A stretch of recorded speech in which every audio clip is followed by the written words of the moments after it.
Big blasting news ఇది. ఈ నెల 18న సినీ నటుడు జూనియర్ ఎన్టీఆర్ పొలిటికల్ ఎంట్రీ ఇస్తున్నారు అంటూ జోరుగా ప్రచారం జరుగుతోంది. తమిళనాడు సీఎం విజయ్ బాటలోని జూనియర్ ఎన్టీఆర్ కూడా రాజకీయాల్లో సంచలనాలు సృష్టించబోతున్నారంటూ సోషల్ మీడియాలో మారుమోగింది. అయితే ఈ ప్రచారంలో వాస్తవం ఎంత? ఎన్టీఆర్ అభిమాన సంఘం ఏం చెప్తోంది?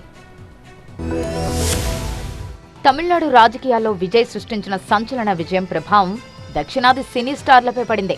ఇప్పటికే ధనుష్ అభిమానులు సమాజ సేవలో విస్తృతంగా పాల్గొంటున్నారు. దీంతో ధనుష్ కూడా రాజకీయాల్లోకి వస్తారని తమిళనాడులో ప్రచారం జరుగుతోంది. ధనుష్ అభిమానుల సంఘం తరహాలోనే కొందరు ఎన్టీఆర్ అభిమానులు ఏపీలో ఊరువాడ కార్యక్రమం ఏర్పాటు చేయడం హాట్ టాపిక్ గా మారింది. రా ఎన్టీఆర్ అనే ఆర్గనైజేషన్ ఎన్టీఆర్ పై అభిమానంతో సేవా కార్యక్రమాలు చేయాలని నిర్ణయించింది. ఈ నెల 18న కార్యక్రమాన్ని నిర్వహిస్తామని ప్రకటించింది. ఈ కార్యక్రమం ద్వారా జూనియర్ ఎన్టీఆర్ రాజకీయాల్లోకి ఎంట్రీ ఇస్తారన్న ప్రచారం పీక్స్ కు చేరింది.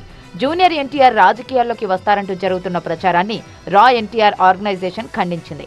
ఊరువాడ కార్యక్రమం యొక్క లక్ష్యాలను ప్రజలకు వివరించేందుకే ఈ నెల 18న ప్రోగ్రాం ఏర్పాటు చేశామని వివరించింది. జూనియర్ ఎన్టీఆర్ పొలిటికల్ ఎంట్రీపై వస్తున్న ఊహాగానాలపై ఆయన అభిమానం సంఘం TV9తో మాట్లాడింది. జూనియర్ ఎన్టీఆర్ రాజకీయ అరంగేట్రం చేయడం లేదని కుండబద్దలు కొట్టింది. ఊరువాడ కార్యక్రమం గురించి కూడా ప్రస్తావించింది.